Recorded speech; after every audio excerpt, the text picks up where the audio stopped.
আমার কাছে নেই বুবু ভাজা বাদাম, আমার কাছে পাবেন শুধু কাঁচা বাদাম।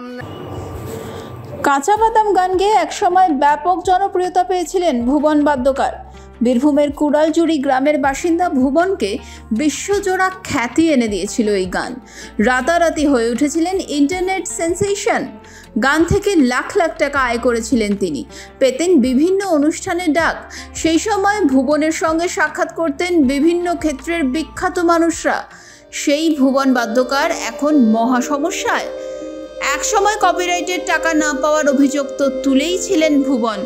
এখন শোনা যায় নাকি লাখ টাকার অট্টালিকা ছেড়ে অন্য বাড়িতে থাকেন ভুবন। একসময় গায়ক ছেড়ে দিয়েছিলেন পুরনো পেশাও।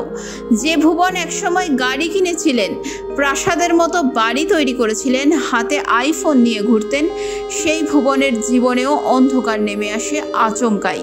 যেভাবে খ্যাতি পেয়েছিলেন সেভাবেই নাকি আচমকাই নিঃস্ব হয়ে যান কাঁচা বাদাম গায়ক।